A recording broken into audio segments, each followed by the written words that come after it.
नमस्कार दोस्तों, कैसे हैं आप। मैं तारा आपका स्वागत करती हूँ कंत कहानी की नई कड़ी में। आज की कड़ी में फिर एक रियल स्टोरी पे बेस्ड कंत आपको सुनाऊंगी। ये कहानी है कर्नाटक की साइनाइड मल्लिका नाम से मशहूर एक lady serial killer KD Kempamma की।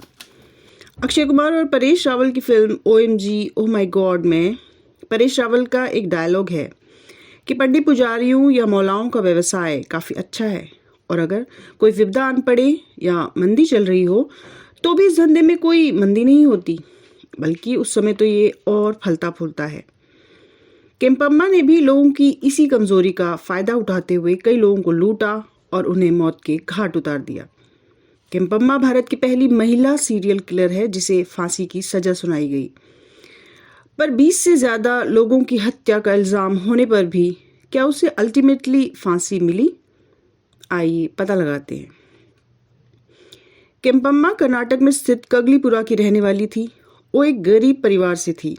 उसकी शादी भी एक दर्जी यानी टेलर से हुई।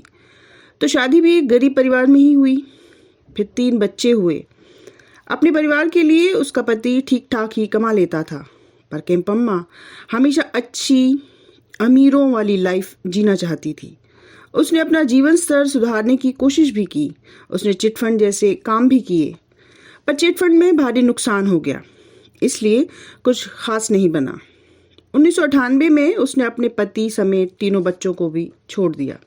उसके बाद उसने घरों में डोमेस्टिक हेल्प, मेड, कुक, मतलब जो भी काम उसे मिला किया, और भी कई छोटे मोटे काम किए। फिर उसने सुनार की दुकानों में भी काम किया। जिन घरों में वो काम करती थी वह अक्सर उन घरों में चोरी भी करती थी, पर पता नहीं लोग उस पर शक नहीं करते थे, और कोई करता भी था तो वहाँ से नौकरी छोड़ देती थी या निकाल दी जाती थी। ऐसे ही एक बार एक सुनार की दुकान पर काम करते हुए उसने उसके घर पर भी काम करना शुरू कर दिया, पर आदत से मजबूर उसने वहाँ भी चोरी कर डाली और इस बार वो रंगे हाथों पकड़ी गई। उसे कुछ महीनों की सज़ा भी हुई, पर इस बात से उसके बिहेवियर में कोई चेंज आया हो, ऐसा बिल्कुल नहीं हुआ। बल्कि वो ज्वेलर्स की शॉप्स और घरों की चमक दमक देखकर अमीर बनने के लिए और पागल सी हो गई। अब रहने का कोई ठिकाना तो था नहीं, ऊपर से सज़ा काट कर आई थी तो कोई काम भी नहीं देता था, इसलिए उसने अब धर्मशाला या मंदिरों को अपना ठिकाना बनाया। यहाँ रहते हुए उसने देखा कि हर दूसरा आदमी भगवान के पास आकर अपना दुखड़ा सुनाता है, रोता है, मन्नत मांगता है। उसने महसूस किया कि इन भक्तों में जो महिलाएं हैं, और वो भी वो महिलाएं जो अकेली ही मंदिर आती हैं, उन्हें आसानी से भगवान के नाम पे लूटा जा सकता है, बेवकूफ़ बनाया जा सकता है। केम्पम्मा पर वैसे तो कई महिलाओं की हत्या करने का आरोप था, लेकिन केवल 6 हत्याओं के लिए उस पर दोष साबित किया जा सका। केम्पम्मा का मॉडस ऑपरेंडी था कि वो अलग अलग मंदिरों में जाती थी, जो बहुत ही लाचार और बहुत दुखी लगता था उनको ढूंढती और उन पर कई दिन तक नज़र रखती थी। फिर उनको अपने विश्वास में ले लेती थी। वो उन लोगों पर ये सिक्का जमाने में कामयाब रहती थी कि वो इस बारे में काफ़ी कुछ जानती है और प्रॉपर पूजा वगैरह से उनके दुख दर्द दूर कर सकती है। क्योंकि लोग भी उसे मंदिर में ही देखते थे, इसलिए उस पर विश्वास कर लेते थे। वो अपने शिकार को शीशे में उतार लेने के बाद उनसे कहती कि एक पर्टिकुलर दिन पूरा साज संवर कर पूरे गहनों में मंदिर आए। फिर उन्हें शहर के बाहरी इलाके के किसी मंदिर में पूजा की व्यवस्था करने के लिए कहती थी, और अंत में उन्हें प्रसादम के रूप में साइनाइड मिला पानी या खाना खाने को देती, और फिर पीड़ितों के पैसे और कीमती सामान लूट लेती थी। उसने हर हत्या के बाद अपनी पहचान बदली, अपना ठिकाना बदला। उसकी पहली हत्या अक्टूबर 1999 को होसकोटे में की गई थी। उसकी शिकार 30 वर्षीय ममता राजन थी, जिसे एक मंदिर में पूजा करते समय मार दिया गया था। केम्पम्मा ने 10 अक्टूबर से 18 दिसंबर 1999 के बीच 5 और महिलाओं की हत्या कर दी। उसकी दूसरी शिकार एलिजाबेथ थी, जो 52 वर्ष की थी और सतनूर की थी। एलिजाबेथ अपनी लापता पोती को ढूंढने के लिए प्रार्थना कर रही थी। केम्पम्मा ने उसे कबलामा मंदिर में ले जाने का लालच दिया और उसकी हत्या कर दी। केम्पम्मा की तीसरी शिकार 60 वर्ष की यशोधम्मा थी। दिसंबर 2007 में उन्हें सिद्धगंगा मठ में मार दिया गया था।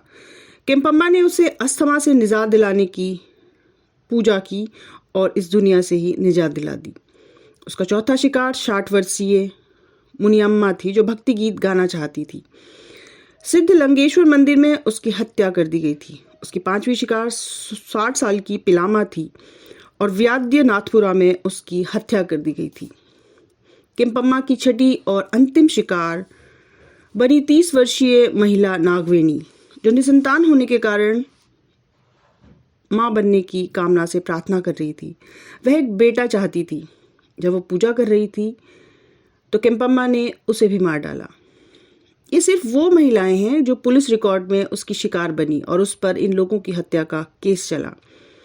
वैसे केम्पम्मा पर 2006 में कोलार जिले में 22 वर्षीय रेणुका की हत्या करने का भी आरोप लगाया गया था। रेणुका का पति दुबई में काम कर रहा था। रेणुका के पति शंकर ने 29 दिसंबर 2006 को दुबई से लौटने पर रेणुका के लापता होने की सूचना पुलिस को दी थी। रेणुका 7 दिसंबर 2006 से लापता थी। पुलिस ने दावा किया कि केम्पम्मा ने मंदिर में रेणुका की हत्या की थी।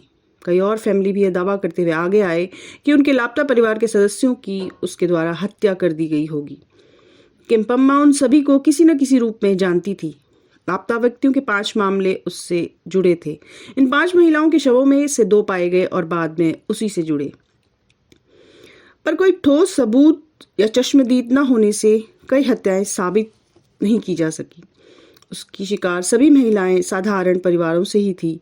कोई सेलिब्रिटी या इन्फ्लुएंशियल बैकग्राउंड नहीं था किसी का, इसीलिए न पुलिस ने कोई इंटरेस्ट लिया, न मीडिया में ही कोई हरकत हुई। कईयों का तो पोस्टमार्टम भी नहीं हुआ और सीधा अंतिम संस्कार कर दिया गया। हाँ, रेणुका के केस में उसके पति ने खुद से ही थोड़ी छानबीन करवाई तो पता चला कि वो अपने कत्ल से पहले कई बार एक अधेड़ महिला के साथ देखी गई थी। पुलिस ने थोड़ी बहुत तेजी दिखाते हुए केम्पम्मा को ढूंढने की कोशिश की, पर उसका हुलिया अब पुलिस रिकॉर्ड्स में था, लेकिन वो मिली नहीं। एक मुखबिर की सूचना पर केम्पम्मा को 31 दिसंबर 2008 को एक बस स्टैंड पर गिरफ्तार किया गया था। यहाँ वो जयम्मा नाम का इस्तेमाल कर रही थी। जब पुलिस ने उसकी तलाशी ली तो उसके कपड़ों और बैग में से पैसे और कीमती सामान मिला। पूछताछ करने पर उसने बताया कि ये सब सामान उसी का है। वो पुलिस को ही घुमाने लगी थी, पर फिर पुलिस उसे थाने ले गई और अपने अंदाज में पूछा तो उसने अपना अपराध एक्सेप्ट कर लिया। केम्पम्मा को अलग अलग मुकदमों में कई हत्याओं का दोषी ठहराया गया था। 2010 में उसे मुनियम्मा की हत्या के लिए मौत की सजा दी गई थी। 2012 में उसे नागवेणी की हत्या के लिए एक और मौत की सजा दी गई थी। उसे डेथ पेनल्टी यानी मृत्यु दंड दिया गया था। वो कर्नाटक में मौत की सजा पाने वाली पहली महिला थी। बाद में हाई कोर्ट ने उसकी सजा को आजीवन कारावास में बदल दिया। सजा को इसलिए बदला गया क्योंकि अदालत ने पाया कि केम्पम्मा के खिलाफ सिर्फ सर्कमस्टेंशियल एविडेंस थे। बाद में उसने बताया कि उसे ज्वेलरी की दुकानों में काम करते हुए साइनाइड के बारे में पता लगा कि ये कितना खतरनाक जहर है, जहां उसका इस्तेमाल सोने के गहनों को साफ करने के लिए किया जाता था। उसने बताया कि फिल्मों से उसने साइनाइड से हत्या करने के बारे में सीखा। उसके मर्डर करने की तरीके के कारण ही पुलिस ने उसका नाम मल्लिका साइनाइड रखा। ये केस शायद पहले ही सॉल्व कर लिया गया होता, क्योंकि ये सारे मर्डर्स बेंगलोर और उसके आसपास ही हुए, पर पुलिस अलग अलग जगह होती इन हत्याओं की कड़ियों को जोड़ने में नाकामयाब रही, क्योंकि केम्पम्मा ने अपने क्राइम के लिए हर बार अलग अलग जगह चुनी, जिससे थाना और जुरिस्डिक्शन चेंज हो जाता था और पुलिस का आपस में कोई तालमेल भी नहीं था। इसलिए वो एक के बाद एक इतने मर्डर्स करती चली गई। उसके बाद 2017 में केम्पम्मा शशिकला, हाँ वही जयललिता वाली, की जेल में पड़ोसी होने के कारण फिर से चर्चा में आई। शशिकला भी उसी जेल में पहुंची थी जहां वो थी। केम्पम्मा उसे जेल में कोई काम नहीं करने देती थी, उसके लिए खाना भी लाती ताकि शशिकला को लाइन में लगना ना पड़े। इसके बाद केम्पम्मा को दूसरी जेल में ले जाया गया क्योंकि पुलिस को वो शशिकला के जीवन के लिए खतरा लगी। हालांकि केम्पम्मा ने कहा कि वो out of love and affection ऐसा करती है, पर शायद पुलिस को लगा कि ये भी वैसा ही प्यार है जो उसने अपने पिछले जीवन में दिखाया था। तो एक अंत यहीं तक था। भक्ति हमेशा अच्छी ही होती है, पर अंधभक्ति बिल्कुल नहीं। तो हमेशा अपने आँखों के अलावा अपने ज्ञान चक्षु भी खुले रखें और सुनते रहें ऐसे ही रियल स्टोरीज। जल्दी फिर भेंट होगी। धन्यवाद, नमस्कार।